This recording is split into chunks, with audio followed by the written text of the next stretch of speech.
Today I'm going to detour off my normal project to knock something off my honey-do list. My wife and I were sitting on the back porch one day and she commented how nice it would be to have a TV out there. Of course I said, you don't want a TV out here. You know, we get some pretty good storms here in North Carolina. Of course the pollen, you'd be cleaning it all the time. And all she did was give me that, surely you can do something look. So this is my something. I'm going to build us an enclosure for the TV. I'm going to build it out of aluminum, and I'm using 3003 aluminum, and it's 063 thick. As you can see, I kind of got my layout here. I need to notch some corners out so that when I bend these sides up to form this into a box, that they will meet nice and tight in the middle. And I've got a 1-inch 90-degree bend that goes all the way around it as well.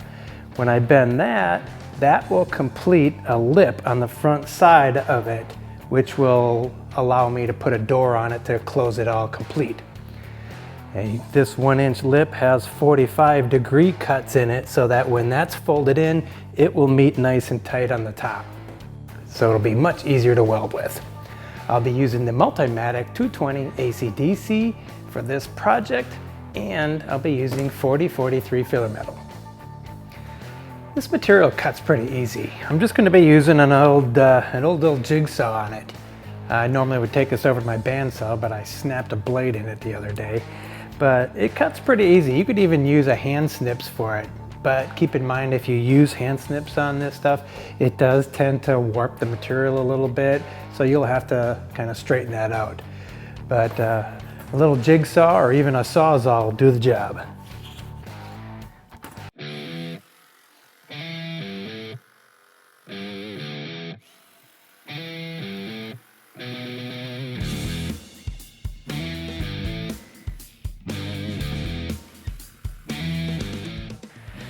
Don't forget to deburr your rough edges.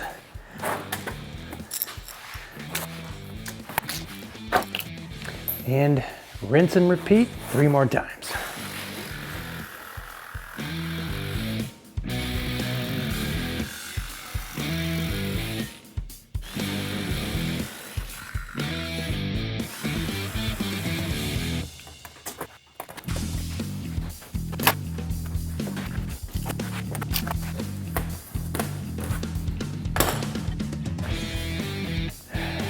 Perfect. Now it's over to Bead Roller so we can emboss this into the piece.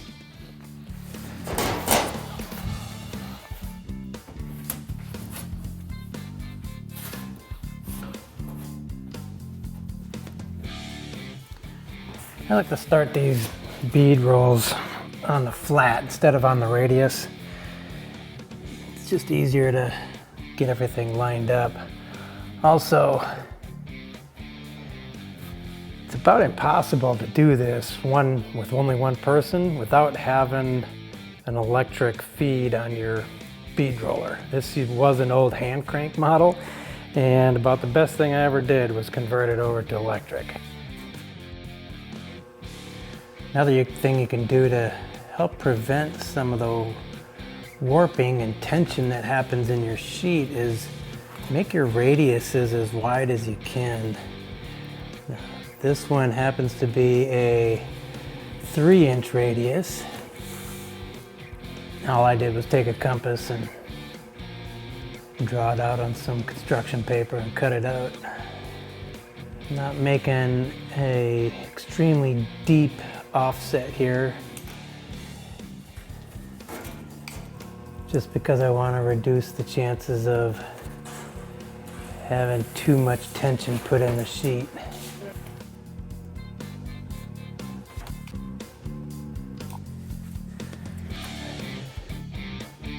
Like that.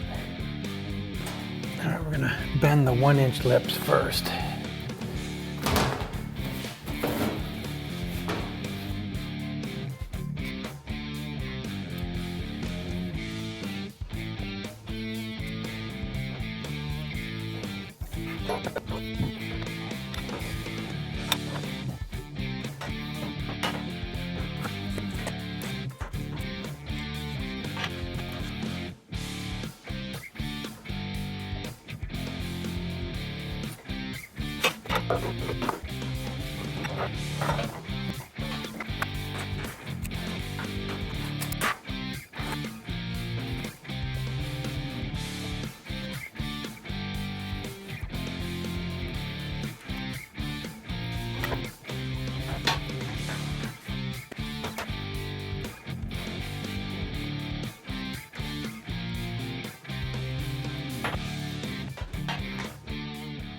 So we had a little bit of a snafu.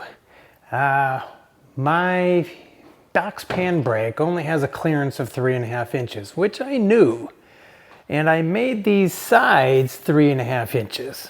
However, I didn't calculate the bend radius for 2 bends, which actually added about 1/8 inch to the outside dimension, which makes it 3 5/8. So I couldn't make my 2 end bends. It got stuck in the pan brake. So I've had to kind of come up with this other method of clamping some large angle iron in place and another piece of angle iron on the back here. And I'll get my son out here for an extra set of hands so we can bend this thing up.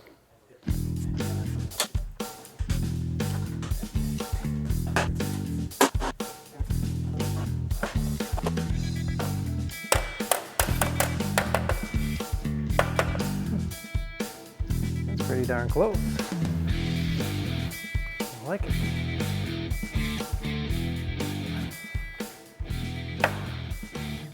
Works for me.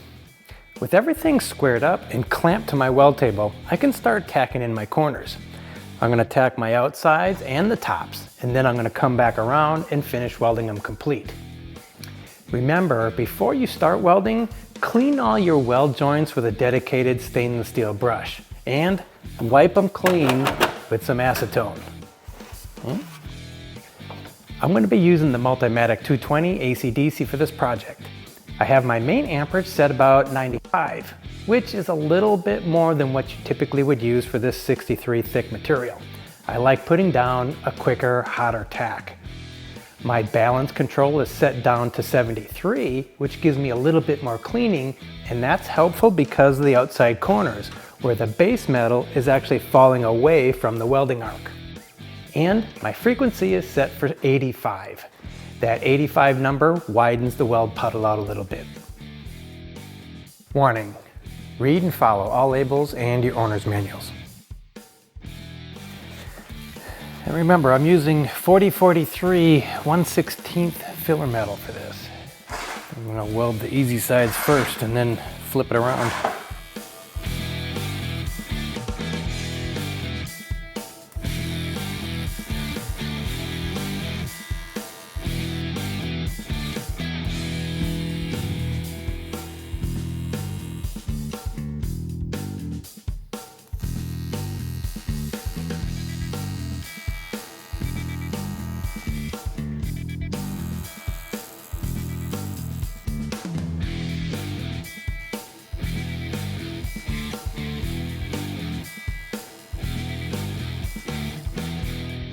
Now that I got everything tacked tight, I'm going to take these machinist blocks and put them under each corner.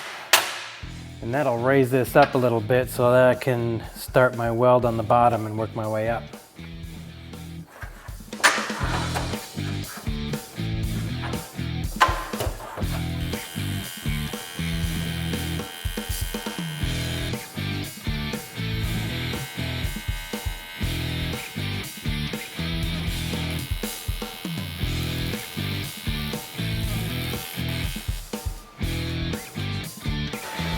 All right, flip it around and repeat. It's about time to make the front panel for this thing. And this is actually what I got in mind. I made this little mock-up panel. And what I did is I took my step dies and I formed a flange around the outside edge. Then I flipped the piece over and I flanged the bottom. So basically the bottom is inverted from the sides and it's offset. What that's going to allow me to do is take my panel, instead of having a hinge, I'm going to take that panel and it'll lock in behind this lower lip and it'll overlap on the other three. So it'll give it a really nice smooth finish. Except I've got to metal finish the weld smooth first.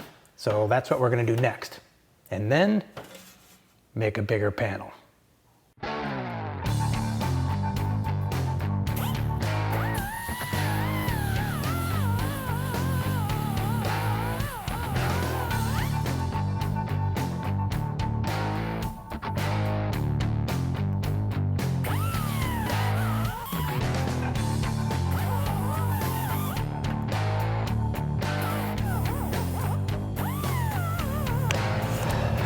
That'll do.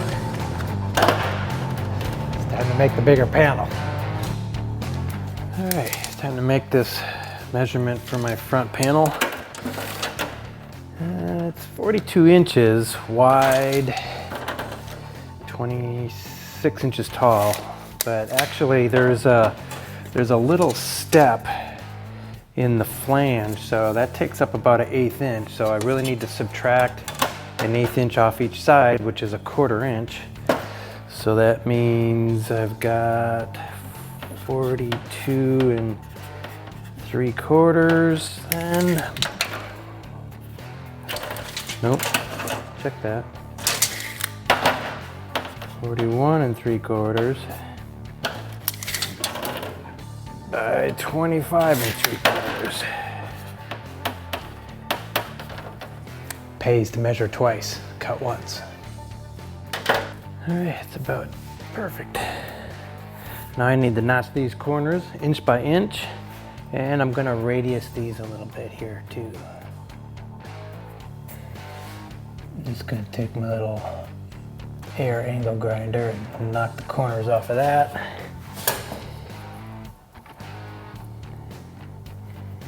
And then take this to my bandsaw and knock off inch by inch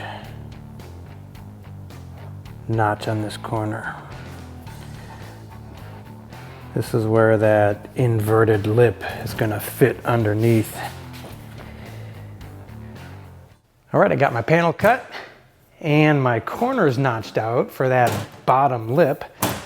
Also, I got my lines drawn on for my bead roller.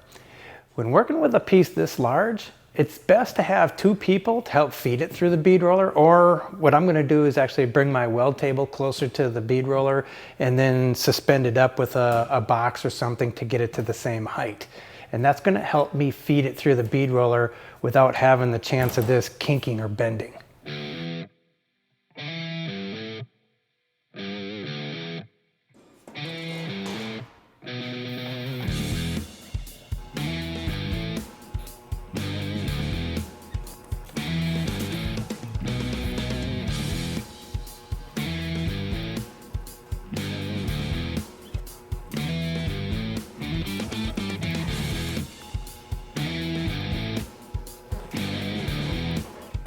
All right, let's check how this fits, shall we?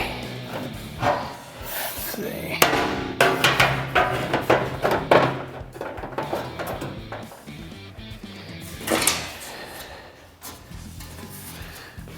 This slides in the front, just like that. Now I'll get a couple little cabinet latches or even maybe some key locks, and that'll hold that door shut. So now it's time to figure out how I want to mount my TV into this thing. The easy button would be to just drill some holes and mount the TV into it permanently. But then it's going to be kind of clumsy to try and hang this thing on the wall. And like I said, it's going to be permanently in there. So what I decided to do was take a couple of 2-inch strips, run it through my bead roller again with those step dies to make this little offset mount.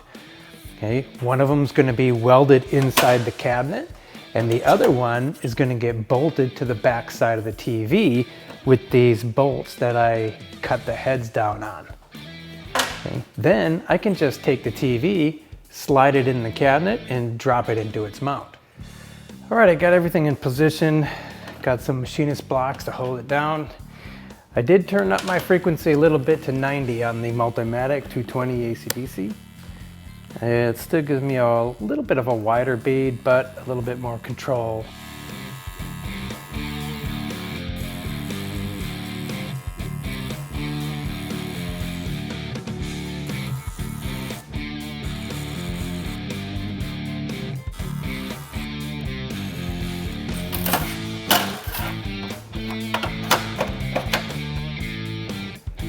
All right, I think that'll do.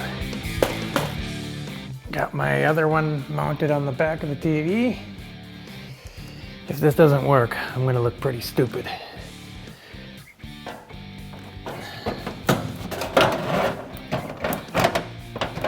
Oh, yeah.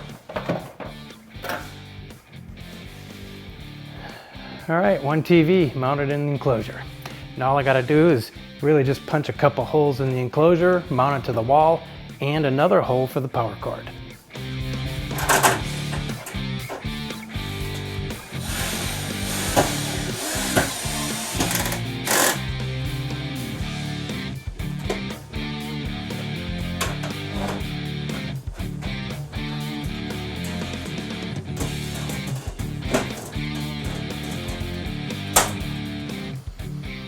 Perfect. Now all she has to do is decide if she wants to paint it.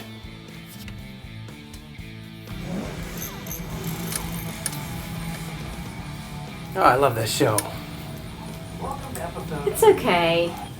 Well, we're going to upgrade the shop protection on this before we